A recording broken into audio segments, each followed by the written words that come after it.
కన్యవారికి కనుక చూసుకున్నట్లయితే మీ యొక్క లగ్నం నుంచి ఏకాదశ స్థానంలో గురువు, శుక్రుడు, బుధుడు 3 గ్రహాలు జూలై 5 వరకు కలిసి ఉంటాయి. జూన్ 23వ తేదీ నుంచి జూలై 5వ తేదీ వరకు కలిసి ఉంటాయి 3 గ్రహాలు. అదేవిధంగా 12లో కేతువు, 7వ స్థానంలో శని, అష్టమంలో ఉండే కుజుడు 21వ తేదీకి మారిపోతున్నాడు చెప్పాలంటే భాగ్యస్థానంలో కుజుడు, మరియు అదేవిధంగా 6వ స్థానంలో రాహు. ఈ రకంగా సంచారం. మరి దశమంలో రవి.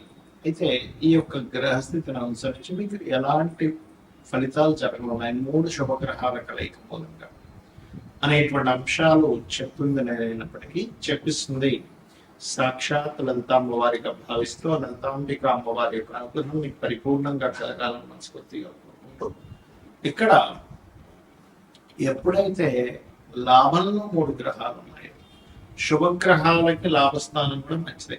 అయితే అందులో శుక్రుడు ఒక్కడికి మాత్రం లాభస్థానంలో ఉన్న మంచిది కాదు. దీనివల్ల కొంచెం జీవిత భాగస్వామితో చిన్న ఎడబాట్లు ఇలాంటివి కూడా ఉంటాయి. ఎందుకంటే 12లో కేతు ఉన్నాడు, మరలా మీకు 5వ తేదీ తర్వాత కేతు వచ్చి శుక్రుడితో కూడా కలుస్తున్నారు, శుక్రుడు వచ్చి కేతుతో కలుస్తున్నారు. అయితే వ్యాపార లాభాలకు మాత్రం చాలా బాగుంటుంది ఈ కాంబినేషన్ అనేటువంటిది. వ్యాపార లాభాలకి మరియు ఏదైనా ఇంట్లో కోసం మంచోండి ఒక్క శుభకార్యం కూడా జరగట్లేదు అని మనం బాధపడుతుంటారు. అటువంటి విషయాలకు కూడా చాలా అనుకూలంగా ఉంది. మరియు సంతాన యోగానికి ఇష్టపడిన వారిని వివాహం చేసుకోవాలనే ప్రయత్నం సఫలీకృతం అవుతుంది. సప్తమంలో పంచమ షష్టమాధిపతి అయినటువంటి శని సప్తమంలో ఉన్నప్పటికీ దానికి గురువు బుధ శుక్రులతో కలిసినటువంటి గురువు యొక్క దృష్టి అనేటువంటిది పార్ట్నర్స్తో లేదా జీవిత భాగస్వామితో గతంలో ఏర్పడిన చిన్న మిస్అండర్స్టాండింగ్స్ కొన్ని ఇబ్బందులు కూడా తొలగుతాయి దీని మూలంగా. అయితే మీరు ఎట్టి పరిస్థితుల్లో కూడా 12వ స్థానంలో కేతు ఉన్నందుకు ఇన్వెస్ట్మెంట్స్ విషయంలో 1కి 4 సార్లు ఆ ఇన్వెస్ట్మెంట్స్ చేసే విషయంలో, అది షేర్ మార్కెట్ అనుకోండి. షేర్ మార్కెట్ అంటే మీ జన్మజాతకంలో 2, 5, 8, 11 స్థానాధిపతుల యొక్క కలయిక బాగుంటూ మీకు ఒక నీచభంగ రాజ్యయోగం కానీ విపరీత రాజ్యయోగం కానీ ఉండాలి, గుర్తుపెట్టుకోండి. అదే విధంగా కాస్త తండ్రి గారి ఆరోగ్య విషయంలో తండ్రి గారికి ఏదైనా బీపీ లెవెల్స్ ఏమన్నట్లయితే కాస్త చూసుకోండి. అలాగే ఇంకొక విషయం ఏంటంటే ఈ 11లో ఉండేటువంటి గ్రహాలు కొత్తగా అంటే మీరు చేస్తున్నటువంటి వ్యాపారంలో ఇంకొంతమంది చూడండి ఇంకో ప్లేస్లో పెడతారు. అంటే ఎక్స్పాన్షన్ అంటూ ఉంటారు. ఎక్స్పాండ్ చేయడానికి అనుకూలంగా ఉంది ఇప్పుడున్నటువంటి గ్రహస్థితి. మీరు నిత్యము చేయవలసిన దేవత ఆరాధన కూడా వెంకటేశ్వర స్వామి యొక్క ఆరాధన చేయండి. మరియు అదేవిధంగా శని, రాహువు, కుజుడు, కేతు గ్రహాల దగ్గర దీపారాధన చేయడానికి చాలా బాగుంటుంది. గ్రహాల యొక్క కలయిక ఏదైతే ఉందో ఇది గోచారంలో ఉన్నప్పుడు ఇచ్చే ఫలితాలు, జన్మజాతకంలో ఉండేటువంటి ఫలితాలు ఉంటాయి.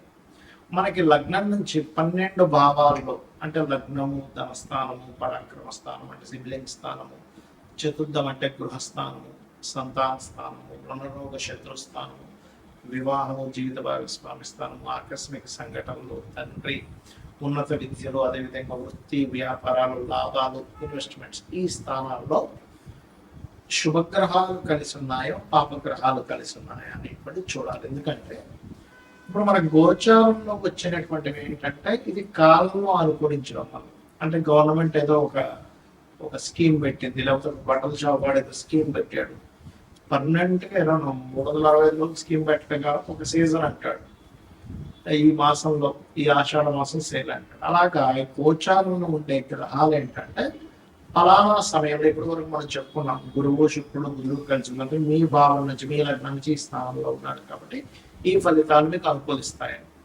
కానీ దీనికంటే ముఖ్యంగా మీ జన్మజాతకంలో ఒక గ్రహం ఒక రాశిలో ఉన్నందుకు ఒక ఫలితం ఇస్తుంది, ఒక నక్షత్రంలో ఉన్నందుకు ఒక యోగాన్ని కలిగి ఉంటుంది.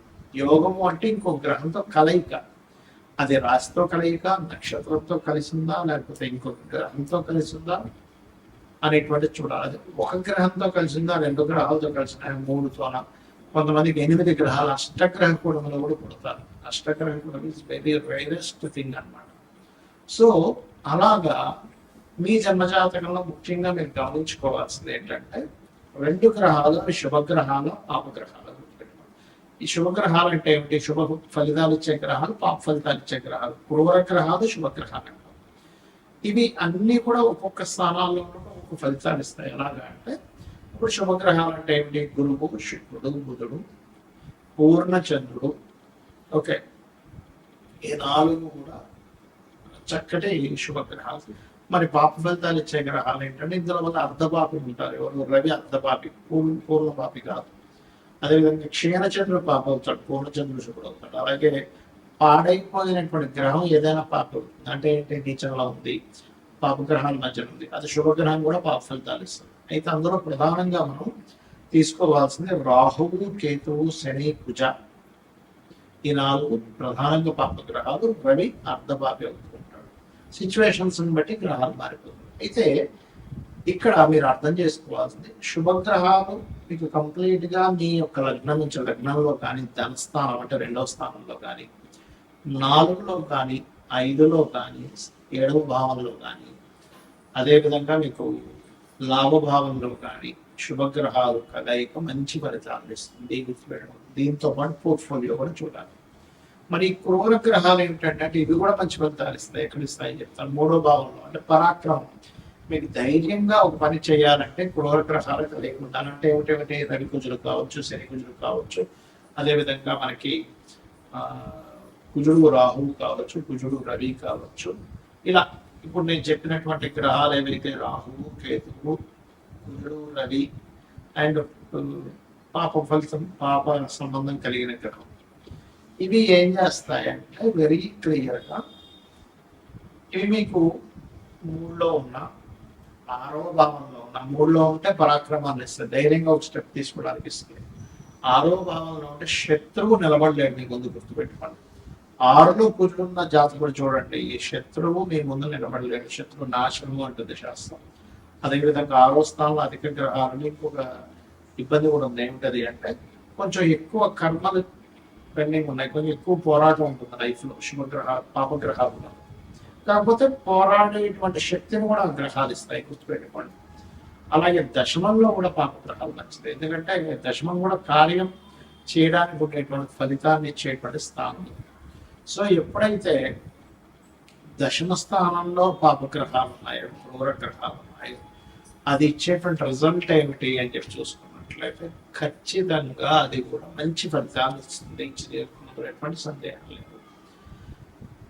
అలాగే మరొక విషయం ఏంటంటే ఇక్కడ గమనించినట్లయితే ఇక్కడ మరి లాభంలో ఏంటంటే శుభగ్రహాలు, పాపగ్రహాలు 2 వరుస్తాయి.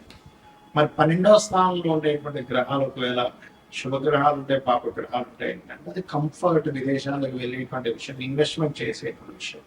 అంటే 12వ స్థానంలో ఉండేటువంటి గ్రహాలు ఒక్కోసారి శుభగ్రహంతో, శుక్రుడితో చేసిన పాపగ్రహాలు అనుకోండి, అలవాట్లు కొంచెం వ్యసనాలు అలవాట్లు ఎక్కువ అవుతుంటాయి. అంటే వ్యసనాలని, ఇన్వెస్ట్మెంట్స్ని, అదేవిధంగా మీరు విదేశాలకు వెళ్ళేటువంటి అంశాన్ని 12వ భావం చెప్తుంది. కాబట్టి ఆ యొక్క విషయాన్ని జాగ్రత్తగా ఉంటుంది. మరి 2వ స్థానంలో శుభగ్రహాలు మంచి ధనవంతుడు అవుతాడు.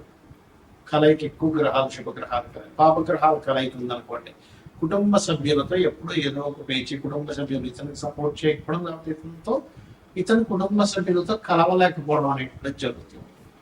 కాబట్టి ఎప్పుడూ కూడా శుభగ్రహాలు, పాపగ్రహాలు 2 మంచివే, కానీ అవి ఎక్కడ ఉంటే ఎటువంటిది అనేటువంటి చూసుకోవాలి. ఎలా అంటే ఇప్పుడు చిన్న ఎగ్జాంపుల్ చెప్తానండి. మనకు మెడ ఉంది, మెడ దగ్గర మూవింగ్ అయ్యేటువంటి మజిల్ ఉండాలి, అంతేగాని స్టిఫ్గా ఈ చేయి దగ్గర ఉన్నట్టుగా స్టిఫ్గా ఉండేది ఉంటే ఇక్కడ పనికిరాదు. ఎందుకంటే చూడలేము, తిరగలేము, మాట్లాడలేము, అటు ఇటు తిప్పలేము మనం. అంటే ఇది మూవింగ్ అయ్యేలా ఉండాలి, అంతే కదా. కాళ్ళకి, మోకాళ్ళ దగ్గర మూవ్ అవ్వాలి, కానీ కింద కాళ్ళు, పై భాగం తొడ దగ్గర మూవ్మెంట్ ఉండకూడదు. ఎందుకంటే అక్కడ ఉంటే మనిషి నిలబడలేదు. అంటే మన యొక్క శరీర భాగాలలో ఎక్కడ మీకు బెండ్ అవ్వాలి, ఎక్కడ బెండ్ అవ్వకూడదు అనేటువంటి సిస్టమ్ ఎలా అయితే భగవంతుడు క్రియేట్ చేశాడో, గ్రహాలు కూడా పరాక్రమం ఉండాలవద్దంటే ఉండాలన్నప్పుడు 3వ గ్రహంలో పాపగ్రహాలు ఉండాలి. శత్రువుపై జయం ఉండాలా, లేదా కాంపిటేటివ్ గా తీసుకోవాలా, లేదా కాంపిటీషన్ గా ఫీల్ అవ్వాలా, లేదా అంటే 6వ భావంలో పాపగ్రహాలు ఉండాలి. అది చాలా మంచిది. మరి ఎటువంటి ఒడిదుడుకులు వస్తున్నా నేను కెరీర్లో నిలబడాలంటే దశమంలో పాపగ్రహాలు.